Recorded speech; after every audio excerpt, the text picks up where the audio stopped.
Hello everyone, कैसे हो आप सभी लोग। My self advocate Sudarshan Agarwal, district court from Haridwar. आज हम बात करने वाले हैं एफआईआर के बारे में। यदि आपके मामले में पुलिस ने एफआईआर लॉन्च तो कर ली है, लेकिन लॉन्च करने के बाद अगर वो प्रॉपर इन्वेस्टिगेशन नहीं करता या इन्वेस्टिगेशन करने के बाद आपके मामले में एफआईआर लगा देता है, तो वहाँ पर आपके पास कौन कौन सी रेमेडी उपलब्ध है। तो चलिए हम इनके बारे में बात करते हैं। देखो, पहली बात तो सबसे पहले, जब पुलिस आपकी एफआईआर लॉन्च करती है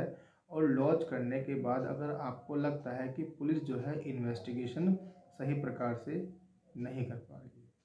या फिर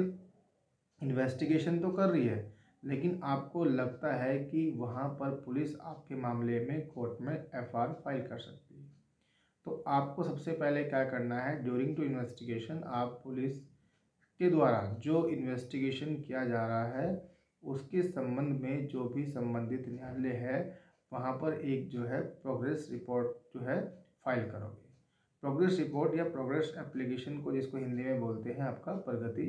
रिपोर्ट, उसके लिए एक एप्लीकेशन फाइल करोगे और मजिस्ट्रेट से जो है एक रिक्वेस्ट करोगे कि साहब हमारा जो है इस डेट में और हमारी एफआईआर नंबर ये है, यहाँ पर एक एफआईआर लॉन्च की गई थी लेकिन अब तक उसमें कोई भी इन्वेस्टिगेशन नहीं किया गया है, और हम पुलिस से अगर इसके बारे में पूछते हैं तो पुलिस हमें सही से जानकारी नहीं देती। तब वहाँ पर जो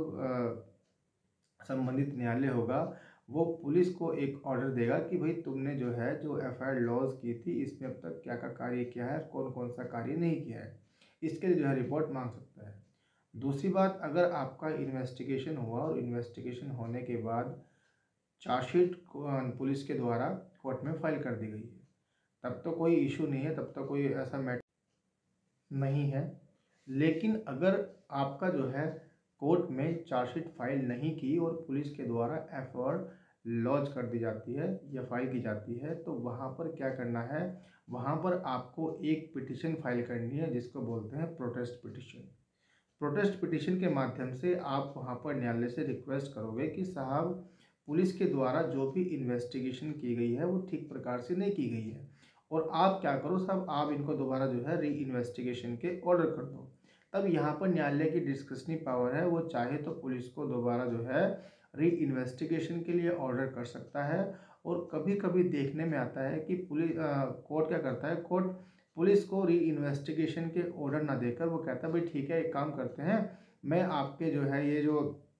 रिपोर्ट थी इसको कंप्लेंट में ट्रीट कर लेता हूँ, और कंप्लेंट में ट्रीट करने के बाद इस मामले का संज्ञान ले लेता हूँ, और संज्ञान लेने के बिहाफ पर मैं अब इसमें आगे आपकी जो है कार्रवाई को आगे बढ़ाऊँगा। दूसरी बात, एक बात और इम्पोर्टेंट है कि अगर मान लो आपका इन्वेस्टिगेशन अभी चल रहा है और आपको लगता है कि उसमें पुलिस के द्वारा ठीक प्रकार से कार्य नहीं हो रहा है, या फिर आपको लग रहा है कि पुलिस के द्वारा उसमें एफआईआर लगाई जा सकती है, तो वहाँ पर आप जाकर ऑनरेबल कोर्ट से भी रिक्वेस्ट कर सकते हो। कह सकते हो कि साहब हमें जो है पुलिस वालों पर विश्वास नहीं है और हम चाहते हैं कि आप इस जो है एफआईआर को अपने आप मॉनिटर करें, यानी अपने जो है देख रेख में आप इसको जो है इन्वेस्टिगेशन कराई जाए।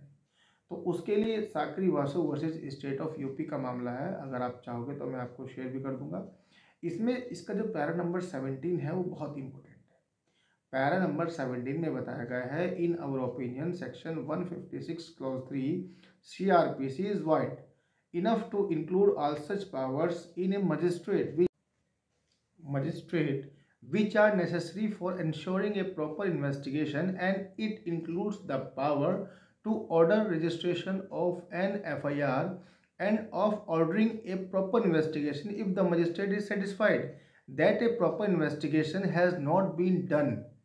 or is not being done by the police. Section 156 clause 3 CRPC, through briefly worded in our opinion, is very wide and it will include all such incidental power as are necessary for ensuring a proper investigation। यानी कहने का मतलब ये है कि यहाँ पर अगर मजिस्ट्रेट को लगता है कि इस मामले में प्रॉपर इन्वेस्टिगेशन नहीं हो रही है तो वो उसको इंश्योर करने के लिए मॉनिटर भी कर सकता है, और पुलिस को कह सकता है, पुलिस को ऑर्डर दे सकता है कि भाई तुम इस मामले में ठीक प्रकार से इन्वेस्टिगेशन करो, या मैं इसको जो है मॉनिटरिंग करूँगा, कंट्रोल करूँगा, और आप इसके जो है जितनी भी रिपोर्ट होगी वो सब मुझे करोगे। तो देखिए यहाँ पर मैंने आपको बताया कि अगर आपका एफआईआर लग जाता है या आपकी इन्वेस्टिगेशन सही प्रकार से नहीं होती है तो उसके लिए आपके पास क्या रिलीफ है। अधिक जानकारी के लिए आप दिए गए नंबर पर मुझे कॉल भी कर सकते हैं, मुझसे कॉन्टेक्ट कर सकते हैं, व्हाट्सएप पे मैसेज भी कर सकते हैं। जय हिंद।